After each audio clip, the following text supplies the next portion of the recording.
Hi guys, मेरा नाम है Anuj and welcome to game degree. आज का टॉपिक है काउंटर स्ट्राइक और CS, एक ऐसी गेम जो 2 डेकेड्स पहले आई थी और आज भी हर कंट्री से मिलियंस में प्लेयर्स ऑनलाइन हैं। बहुत लोग इसे a game that never dies कहते हैं। काउंटर स्ट्राइक में 2 टीम्स होती है, एक टेररिस्ट और दूसरी काउंटर टेररिस्ट। टेररिस्ट का काम है एक स्पेसिफिक टाइम में बॉम्ब प्लांट करना और काउंटर टेररिस्ट का काम है एक तो बॉम्ब प्लांट होने से रोकना और अगर हो भी गया तो वो ब्लास्ट होने से पहले उसे डिफ्यूज़ करना।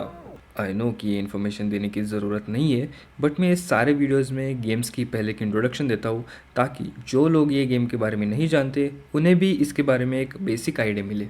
Counter strike developed by valve. इस गेम की शुरुआत हुई जून 1999 में जब सबसे पहली CS आई, जिसका नाम था हाफ लाइफ काउंटर स्ट्राइक, जो एक पब्लिक बीटा वर्जन में रिलीज हुई। मिन ले एके गूजमैन और जेस क्लिफ, ये 2 बंदे हैं जिन्होंने काउंटर स्ट्राइक की सीरीज चालू की। इन दोनों ने मिलकर एक आइडिया निकाली और जो ओरिजिनल हाफ लाइफ गेम थी उसे मॉड यानी कि मॉडिफिकेशन करके काउंटर स्ट्राइक बनाई। एक मज़ेदार बात बताऊं, जेस क्लिफ ही वो बंदा है जिसकी आवाज़ CS के रेडियो कमांड्स में यूज़ की गई है। उस टाइम पे काउंटर स्ट्राइक बस एक हॉस्टेज रेस्क्यू गेम थी, लेकिन काउंटर स्ट्राइक बीटा 4.0 ने बॉम्ब इंट्रोड्यूस किया। जी हाँ, उस टाइम पे बॉम्ब अपने आप प्लांट होता था। हाफ लाइफ के डेवलपर्स ने नोटिस किया कि कैसे काउंटर स्ट्राइक जल्दी पॉपुलर होने लगी, तो उन्होंने काउंटर स्ट्राइक के सारे राइट्स बाय कर लिए और गूजमैन और जेस क्लिफ को हायर किया। और फिर नवंबर 9, 2000 में counter strike 1.0 officially full release की गई। Cyber athlete professional league, also known as CPL, जो उस टाइम का ई स्पोर्ट्स इवेंट था, उसमें काउंटर स्ट्राइक ऐड की गई एज अ साइड इवेंट, क्योंकि उस टाइम क्वेक नाम की गेम मेन इवेंट थी। क्वेक के लिए प्राइस पूल था $100,000 और काउंटर स्ट्राइक के लिए सिर्फ $15,000। लेकिन 2001 के CPL विंटर इवेंट में काउंटर स्ट्राइक मेन इवेंट बन गया और उसके लिए $150,000 का प्राइस पूल रखा गया और क्वेक के लिए $40,000 का। थोड़े बहुत रिलीजेस के बाद 2003 में वैल्व ने स्टीम लॉन्च किया। हाँ, अपना स्टीम से पहले हर एक पैच, मतलब एक सॉफ्टवेयर अपडेट जो बग्स फिक्स करे, परफॉर्मेंस इंप्रूव करे और नए फीचर्स ऐड करे, उसे मैन्युअली डाउनलोड करना पड़ता था। उस टाइम की टट्टी इंटरनेट स्पीड की वजह से घंटे लगते थे एक पैच को डाउनलोड करने के लिए।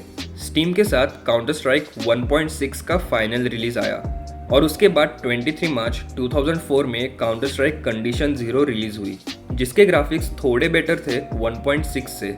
और फिर कुछ ही महीनों बाद 1 नवंबर 2004 को रिलीज हुई काउंटर स्ट्राइक सोर्स, जिसके ग्राफिक्स बहुत बेटर थे पिछले गेम्स से, लेकिन गेम बहुत टट्टी थी। काउंटर स्ट्राइक सोर्स बड़ी अलग थी क्योंकि प्लेयर्स कोई भी फोटोज सीधा गेम में इंपोर्ट कर सकते थे। मॉडल्स को भी रैगडॉल फिजिक्स ऐड किए गए, इवन गेम के प्रॉप्स को भी फिजिक्स ऐड किए। उसने जस्ट बॉम्ब को बैरल के नीचे छुपाया, उसने लिटरली एक बैरल बॉम्ब के ऊपर चढ़ाया। इन्हीं सब चीज़ों की वजह से सोर्स को बहुत क्रिटिसाइज किया गया। कम्युनिटी के बहुत लोगों ने उसे खेलने से ही मना किया। 1.6 बहुत बेटर थी सोर्स से in terms of movement, spray mechanics, sounds और फिजिक्स, लेकिन लोग तीनों काउंटर स्ट्राइक गेम्स खेलते थे। मतलब हर एक CS के लिए अलग अलग प्लेयर्स की कम्युनिटी बन गई, जिनकी एक दूसरे से नहीं बनी। उसके बाद 8 साल तक एक भी नई काउंटर स्ट्राइक नहीं आई। सीधे 21 अगस्त 2012 को CSGO मतलब counter strike global offensive release हुई। तब तक ई स्पोर्ट्स टूर्नामेंट्स में ज़्यादातर CS 1.6 ही खेली जाती थी, बट CSGO आने के बाद सारे प्लेयर्स बाकी CS गेम्स से शिफ्ट होकर CSGO खेलने लगे। टूर्नामेंट्स में लोगों को कौन सा प्लेयर किस काउंटर स्ट्राइक कम्युनिटी से आया है वो इमीडिएटली पता चलने लगा, क्योंकि CS 1.6 के प्लेयर्स ज़्यादा टैक्टिकल और स्लो पेस थे और CS सोर्स के प्लेयर्स ज़्यादा फ्लैशी और क्विक इंस्टिंक्ट्स के थे। वैल्व बहुत फ्रीक्वेंटली अपडेट्स रिलीज करने लगी, जैसे मैप्स चेंज करना या बग्स फिक्स करना। और फिर आए गन्स के स्किन्स जिन्होंने पूरी दुनिया में आग फैला दी। 2016 बड़ा अच्छा था विजुअली CS के लिए। बहुत सारे नए स्किन्स आए गन्स एंड नाइफ के लिए, ग्लोव्स ऐड किए गए और ग्राफिटी भी वैल्व ने ऐड की। 2016 ई स्पोर्ट्स के लिए भी एक अच्छा साल था, क्योंकि मेजर्स मतलब काउंटर स्ट्राइक मेजर चैंपियनशिप्स जो CS के ई स्पोर्ट्स टूर्नामेंट से, उनके प्राइस पूल बढ़ाए गए $250,000 से $1 मिलियन तक। दिसंबर 6, 2018 को वैल्व ने CSGO डेंजर जोन रिलीज किया, जो बेसिकली एक बैटल रॉयल मोड था। क्या हुआ? आपको नहीं पता था कि काउंटर स्ट्राइक का भी एक बैटल रॉयल रिलीज हुआ था? कोई बात नहीं, मुझे भी आज ही पता चला। लॉल। डेंजर जोन जब रिलीज हुआ तब it was a big deal, लेकिन थोड़े दिनों बाद सब निगलेक्ट करने लगे क्योंकि जो ओजी में मजा है वो और कोई मोड में नहीं। फिर 2020 में आई वैलोरेंट और बहुत सारे सीएस प्लेयर्स वैलोरेंट पे शिफ्ट हुए क्योंकि ना सीएस के कोई अपडेट्स आ रहे थे और कोविड-19 की वजह से ना कोई ई स्पोर्ट्स के टूर्नामेंट्स हो रहे थे और वैल्व को कोई फर्क नहीं पड़ा इसके बारे में। 2021 में अनरैंक्ड मैच मेकिंग ऐड किया, मतलब तुम 5v5 खेल सकते हो विदाउट प्लेइंग कॉम्पिटिटिव। और फिर तो मेजर थिंग हुई 27 सितंबर 2023 को जब काउंटर स्ट्राइक 2 आई। CS2 ने CSGO को रिप्लेस तो नहीं किया बट हाँ मर्ज जरूर किया।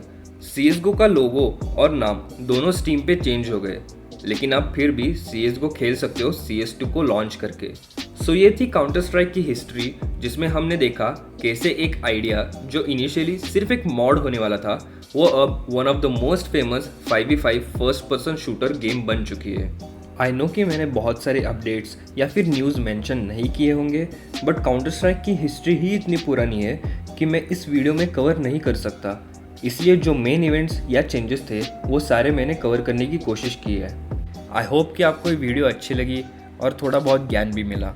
अगर ऐसा है तो प्लीज़ लाइक करो और सब्सक्राइब करो यार, जिससे मेरा भी दिन बने। और सबसे इम्पोर्टेंट चीज़, प्लीज़ इस वीडियो को शेयर करो, जितना हो सके उतना शेयर करो ताकि इंडिया में भी गेमिंग इंडस्ट्री का नॉलेज और अवेयरनेस बढ़े। Thank you so much for watching. फिर मिलते हैं एक नए गेम के साथ एक नई वीडियो में, तब तक के लिए बाय बाय।